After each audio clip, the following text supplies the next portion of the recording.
listening to the really useful podcast, the tech podcast for technophobes from MakeUseOf.com.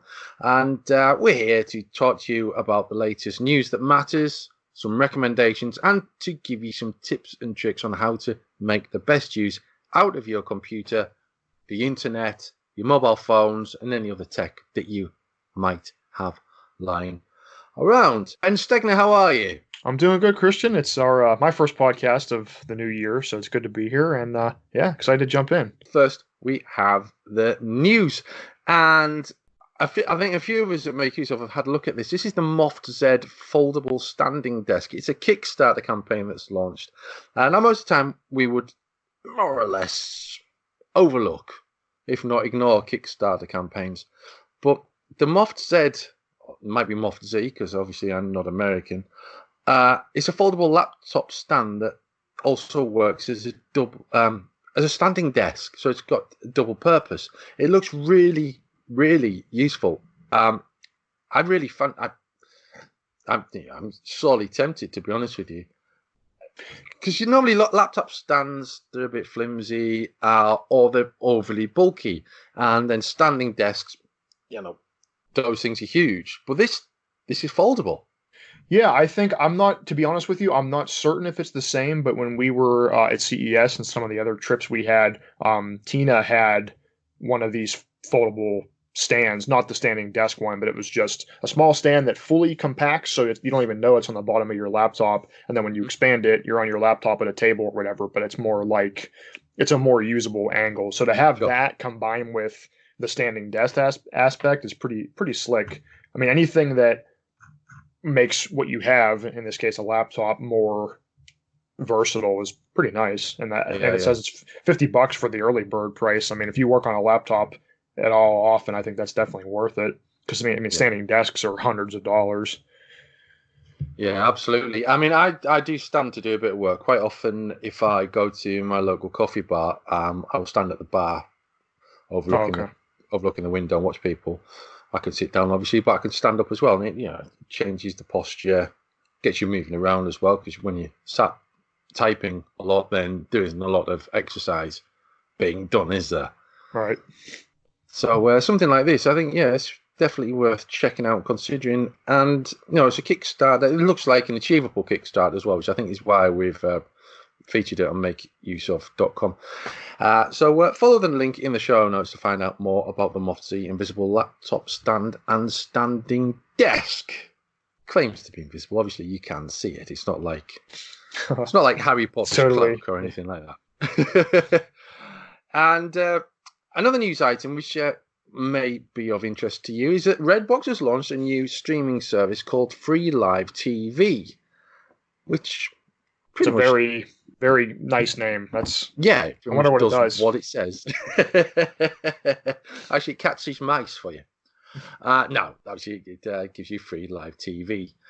There are a number of growing television subscription services. Now, Redbox are going against the direction of travel, possibly to hoover up people that have been left behind. And you can just watch free live TV on Redbox via the website or mobile apps. Now, I'm not familiar with Redbox, so I understand this is a rental service. Is that right?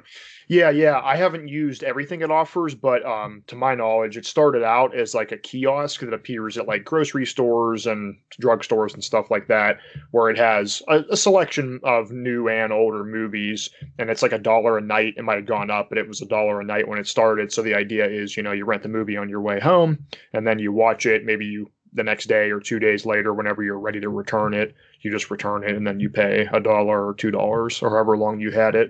Now, they do have on-demand streaming as well, just like a Netflix or something, but they're kind of going in this different direction. I think it's interesting because, as the article talks about, a lot of the stuff here isn't like super big TV. It's like Family Feud and other thing that's not like amazing shows like America's Funniest Home Videos. But funnily enough, I have a Samsung Smart TV, and I realized like a year after I bought it that it actually has like a free TV app that's kind of like this, where it just has like, I don't know, 20 channels, and it's not really anything you really want to watch. Like, there's a whole channel just about like the World Series of Poker, but it's a weird, like, it's there if you just want something to watch and like you want to fall asleep to it or have it on in the background or something. There's definitely a use for it, even if it's not like the best TV ever. Yeah, yeah. I was interestingly enough, I host another podcast which is primarily focuses on a particular TV show, Doctor Who, called The Podcast with a K, at casterberus.co.uk. But because of the state of TV at the moment, particularly in the UK, with questions over the BBC's longevity as a kind of compulsory payment service, Right. as it were, as it is, and with the threat of Netflix and Hulu and Disney and Amazon Prime Video, we've been discussing just today about how the very cheap end of TV, satellite channels that broadcast nothing but cookery shows, for instance, they're basically, they're redundant because there's so many websites, YouTube channels, and now there's a remarkable collection of cheap cookery shows on Amazon, which you or I could have produced, and yet they're there on Amazon Prime Video, which means, for me, I think satellite and cable channels that are dedicated to those topics, they're just going to go, and they're probably going to end up, if they survive, in apps like this. Because they're just, I think there's, like what you're saying is like there's a divide between, if you're not paying, what do you expect for free? Like that type of stuff, just like low, divide. Not super high quality. And then if you're paying, you expect Netflix or Disney Plus or that level of quality. Yeah. So I think some people just, I can see if you just don't want to pay for TV, you don't want to pay for any subscription, you just, whatever's on, you'll watch it. Two different camps of people, I guess. Yeah, definitely. But then again, you could just go and do something else entirely, or read a book. So that's Redbox. So you can get the app, or you can watch it on the Redbox website. So yeah, it's straightforward. It's TV. I remember a few years ago, I was for a completely different website. It shows how long ago it was. I was given a key to review. Hey, this shows you how long ago it was as well, because it was a Windows Mobile 6 application. So this is before Windows Phone, and it was I can't remember what it was called. It was basically an IPTV tool, and so it streams to the internet to your phone. The quality of it was absolutely outstanding. It was the best IPTV tool I had seen at that point. It was really good, and to see how things are kind of coming full circle and moving back into bundling all these channels into one app is quite intriguing. We'll move on now to some recommendations, and I almost alluded to this earlier, actually, just a few moments ago. I do quite a bit of cooking. I find it an easy way to unwind and just focus on things that aren't computers, isn't technology, isn't mobile apps, isn't VPNs, isn't security software or whatever. And I discovered a site when I was looking for a recipe for some lamb. It was actually lamb. We bought some lamb breast, which is the lamb equivalent of pork belly. So it's strips of meat and fat, very thin. And it was good quality stuff that needed to be used that day. So I froze it, put it away, found a recipe. And I found this recipe on a website called Theo Cooks, theocooks.com. And he's made a few TV appearances, Theo Michaels, and it's such a nicely organized and laid out and organized collection of recipes, beautifully shot dishes, and it's called Recipe Inspiration for Hungry People, and it's just perfect, nice, light, easy to use recipe site. And if you're interested in cooking, this is a really good place to find some interesting, easy, but really tasty recipes. And it's perfectly geared for mobile and tablet use as well. What I've started doing is I've got a little tablet stand, load up the recipe, take my tablet out of the kitchen, work through the recipe, maybe a bit of music on at the same time, and one meal later and I'm ready to face the world again, or kick back on the sofa and watch some TV. But so that's my recommendation, theocooks.com. If you're a foodie, check that out. Ben, what have you got? So mine's a little bit different. I found a site a couple weeks ago when I was looking to see if a deal on a Nintendo Switch game was actually a deal. And I found a site called Deku Deals. That's Deku Deals. And it is basically a whole site devoted to Nintendo Switch game sales. So Okay. basically, it's kind of like if you've used Camel and tools like that for Amazon that let you see if the current price is the lowest price ever and how the price has trended over the last 6 months or whatever. It's kind of like that for Switch games. So it tracks both physical releases and digital games. So you could see if it's cheaper at Walmart or something physically, as well as just on the eShop. And it's actually really handy because when you go to a game's page, you get all kinds of information about it. So you can see the sticker price, you can see when it was released, how big the game is, how long it takes to beat, what it's rated in different countries, and all that. So it's definitely a handy resource overall just for Switch games. But the best part, of course, is the price.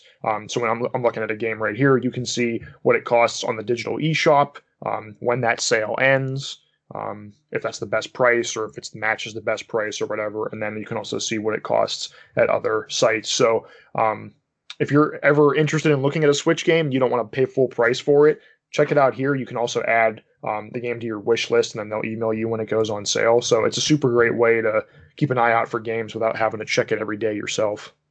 Cool. Excellent. That sounds great. So that's DekuDeals.com. That's right. Deku Deals. Deku.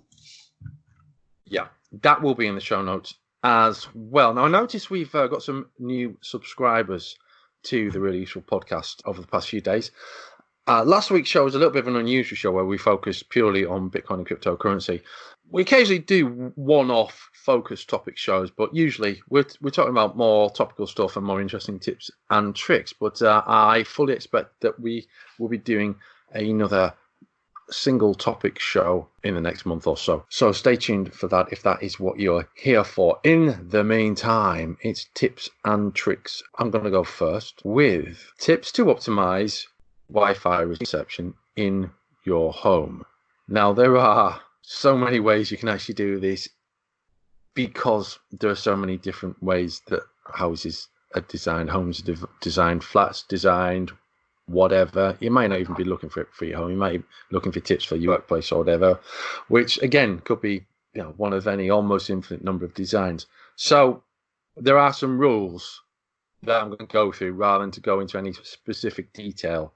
The things that are going to get in the way of a strong wireless signal are concrete walls, steel supports, lead-lined tiles and lead paint, a home or building with an L-shaped structure and expansion into non-standard rooms. For instance, it's unlikely you're going to be able to get much of a signal in your basement if your router is on the first floor, etc. Now, there are things you can do. Mesh Wi-Fi systems, or I've used, and it did the job. Straightforward TP-Link Wi-Fi over the electricity not Wi-Fi, beg pardon, Ethernet over electricity network. Yeah. So which also works. But I think mesh is probably the best option these days. Creates a signal network between 3 or more devices. Now, there are 5 vital Wi-Fi router positioning tips before you even get anywhere near putting mesh or repeaters in other rooms. And ensure the position of your router is not compromised by impenetrable walls, devices that emit interference, such as microwaves or cordless phones. That's your domestic cordless radio phone, that type. Thick floors and ceilings. You should stay clear of positioning it near a large window because you're basically going to lose half your signal outdoors. And if possible, add height to the placement of your router. Now, this whole set of rules is expanded upon in more detail in the main article, Wireless Feng Shui, How to Optimize Wi-Fi Reception in Your House. So I would urge you to check the show notes and head over to the main article and work through that plan. It's never going to be straightforward, and repeaters and devices like the mesh and the Ethernet over electric cable solutions, they're probably your best options with difficult situations. But you start off by maximizing the possibilities for your router with optimum positioning. So, something else, if I can add to that too. Yeah, sure. I've had a couple. So I've had a couple like friends and people ask me about tips for positioning their router because they had the same problem where they were paying for a pretty good speed, and they felt like the router was in a good spot and it just wasn't broadcasting what they thought it should be. So in addition to all these tips, which are really important, I think also thinking about your router itself is important too. If you have a cheap $20 router from 5 years ago, it's probably could be a bottleneck on your network. I have some friends who had that. They had like a cheap router and they upgraded to just one of the Google Mesh Wi-Fi router. So it wasn't even that their house is so big that they need Mesh Wi-Fi, but they just got one of them and their speed was, it went from almost 10 times up. Like they were getting what they were paying for, instead of they were getting like 20 down, they went to like 200. So consider that too. Sometimes it's not just the placement; it could be the actual router that's causing an issue. And mesh routers like Google's Mesh Wi-Fi are really good, even if you only have one of them. They might be more powerful than what you're using. Excellent. Yeah, good tip. Good tip. Okay, we'll move on to how to legally download movies for free to watch them offline. Now, the interesting thing about this is that everyone has the tools to do this, and yet hardly anyone seems to know that you can do it. Yeah, it seems. Yeah, I agree. It's especially with people worried about data usage. It seems strange that people don't think to download movies before they go on a plane trip or something like that. Yeah, totally. This is a feature that is available in Netflix, Amazon Prime Video, the TED Talks app, Google Play, YouTube Premium, Vimeo. Pretty much all of the big video streaming services enable this. It certainly is. I've used it on Amazon Prime going back a few years now, when my children had the dreaded Fire tablets. They with this tiny amount of space, it's it was commonplace for us to download the videos in as low quality as possible in data saver mode before we headed off on any trips or anything. We download TV shows. I think I bought an entire series of the Lego Freemaker Adventures for my son so he could watch them on a trip. Oh, okay. It's good show. That's a good show. I'd recommend it. And so, yeah, Amazon Prime is just one example. All of these tools have a setting for downloading to your device. Now, you're not going to be able to copy it off the device. It's going to be DRM issues. You're not going to be able to. It's not. Hey, I'm going to get something for free. I can pass it on to someone, whatever. That's not what it's for. It's for you to save data by downloading over your Wi-Fi and watching it later on. Do you often use that feature, Ben? Not super often. I don't really use Netflix or any major video services, and if I did, I probably wouldn't watch on my phone too much. The one thing I do is that when I take a flight, I usually subscribe to YouTube Premium for a month, and then I download some videos that I've been wanting to watch on my flight. Right. I find that's a good way to pass the time, and I don't know about you, but like I add so many videos to my watch later list on YouTube that I have so many, I'm never going to ever get through them. So I figure that's a good way to both pass the time and kind of knock that list out a little bit. So I do that, but I don't watch whole movies on my phone by downloading them, no. I'm just double checking. There are certain things, if you're in the UK, there are certain things that you can download on the BBC iPlayer as well. It's most of it you can download to your device and watch it. There's a few things that you can't. Head over to the article via the show notes, how to legally download movies for free to watch offline, to find the actual detailed steps on how to do it on all of those services. Amazon, apart from BBC iPlayer, you basically just check on BBC iPlayer app. You just click the video you want to watch, TV show, whatever, and then go to the download option. I mean, it's roughly the same for all the services. It's just the download option is going to be in a slightly different place depending on which tool: Amazon, Netflix, Hulu, TED Talks, YouTube, Google Play, whatever you're using. Do you use Google Play Movies? Do you buy stuff on Google Play Movies and TV? I have here and there. I don't typically buy movies digitally, but I've rented them. Like sometimes I'll get an email promo that you can rent any movie for $1 or whatever. Yeah. And my TV has the Google Play Movies and TV app, so I'll do that if I want to watch a movie once. I rent it from there, but I don't think I've ever watched a full movie on my phone. I remember when I was younger, I had a Zune. Go ahead, you can laugh at that if you want, but I had a Zune when I was younger, and I remember like I had some movies on it and it was like, this is so cool. I can watch movies anywhere, but I didn't end up really using them because I guess I was never really on trips for long enough that I wanted to, that I would need to watch a full movie. But yeah, I do like it because it's just I can on my phone. Oh, I want to watch that, rent it, and then it's on my TV. I do like that.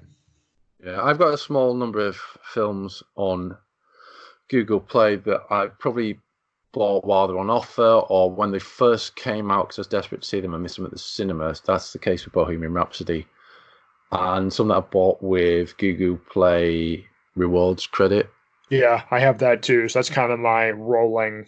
Like I don't rent them very often. So when I do rent them, it's usually covered by my rewards credit. But yeah, I found you can play them in the YouTube app on some tools, such as like on Xbox. I can stick on what I've bought through the YouTube app because they're in my library. Yeah, if you go to purchases, anything you bought from Google Play Movies is on YouTube, which is nice if your TV has YouTube but it doesn't have Google Play Movies. Yeah, totally. Yeah, so that's how we do that. Download those movies and save your data. We'll move on. There's a fair chance that one of you listening is still using Windows 7, isn't there, Ben? Yeah, probably. There's about at least one of you. Yeah. Yeah. So Windows 7 officially ended about a month ago. It was on January 14th, I believe. So after that, Windows 7 is no longer supported. So we've probably talked about Windows XP before, to where Microsoft decides a date and they say after this date we're not publishing any patches anymore. So you're on your own if something happens. So I went through and looked at basically your 10 options. Now some of them are kind of similar, but the 10 paths you have to decide what you want to do if you're currently on Windows 7. So we'll go through those really quickly. Your first option, and probably the best one for most people if you want to stay on Windows, is to buy a new computer with Windows 10 already on it. If you go to a store and buy a laptop or a desktop, chances are it's going to have Windows 10. Then you got a new computer with Windows 10 on it. You can also build your own computer if that's something you'd like to do. That's a good option for enthusiasts, but certainly not necessary.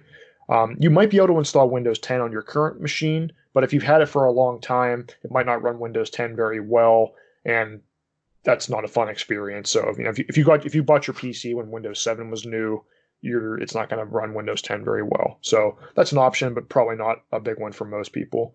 Some of the other big ones, you can get a Chromebook or a MacBook. If you want to switch platforms, Chromebook is a great option if you don't want Windows or you're sick of Windows. It has automatic updates, built-in virus protection and all that, so those are handy. Of course, a Mac is great, but it's a lot of money, so if you've always been tempted by a Mac, it could be a good time, but could be a lot of money if you're used to Windows. And of course, you can always give Linux a try too. You can install many flavors of Linux on your current computer. Chances are there's one that'll work just fine. Or you could buy a new computer, a dedicated computer, and put Linux on that.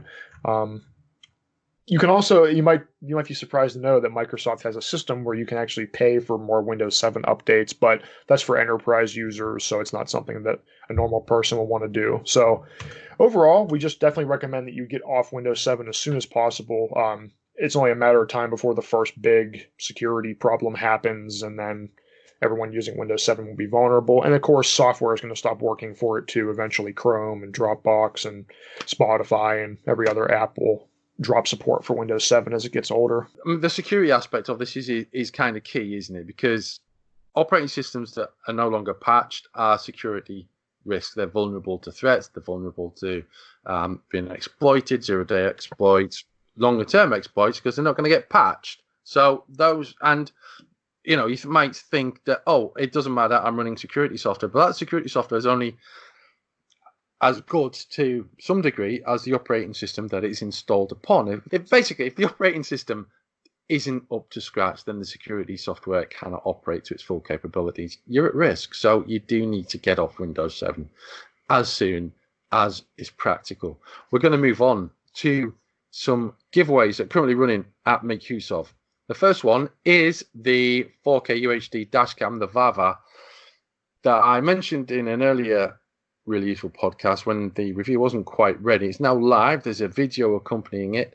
And it's a great dashcam that doesn't have a display. It syncs over local Wi-Fi to an Android or iPhone app where you can check stuff. You can download video clips, share them with your insurers, or even, I don't know, I know there are people who put dash cam footage on YouTube as well. So yeah, that might be your thing, but it's all controlled via the phone. And so you're not interacting with your phone while you're driving. It also comes with a handy key fob button. So if there's an incident, you press the button and the incident over the past few seconds is recorded, and then you can check it out in the priority folder later on. Good piece of kit. I was seriously impressed, and I think I gave it quite a high rating, probably 9 out of 10, because I very rarely go for 10s. And there's also a very interesting little gadget which I'd like to try myself, called the XP Pen Note Plus, which was reviewed by James Bruce. It's a magical paper notepad that scans everything that you write as you're writing it, which is really, really cool. Basically, the device automatically powers on when open and begins recording your pen strokes. So that's it. You put your paper on top of it, start writing, and it records everything that you do with the synced pen. It's a really cool piece of kit. There's both giveaways that currently running at Make Use Of. Check the links in the show notes for your entry options, and good luck with those. Fancy either of those, Ben? I have a dash cam myself. It's not 4K. Mine.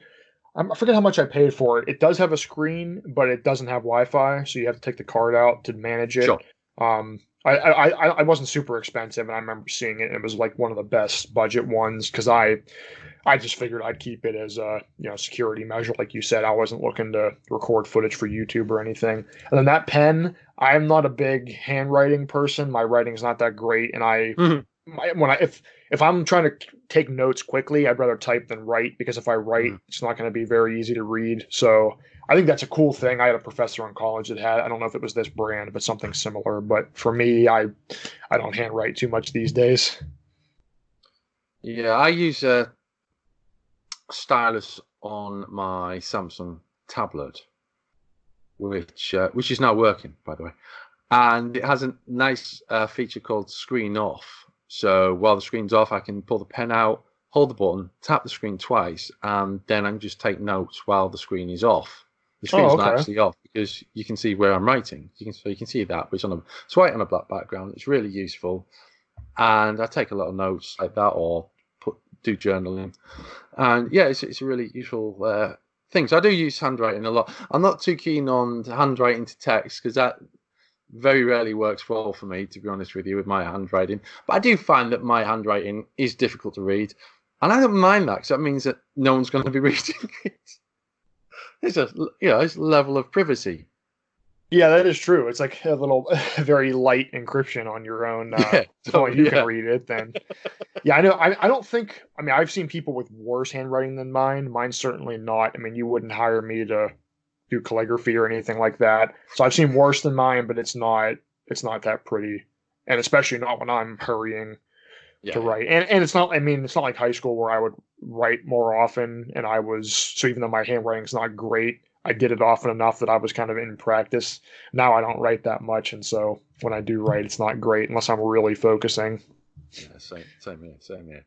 So great giveaways, great tips and tricks. We've given you some recommendations, and we've kept you up to date with the latest tech news that actually matters. So we're not talking about supercomputers with teraflops. We're talking about new things that you can actually get involved with and use, entertain yourself, maybe make your life a little bit easier. That is the Really Useful Podcast. That's what it's all about. We'll be back for a new show next week. I'm Christian Cawley. That's Ben Stegner. And from both of us, it's goodbye.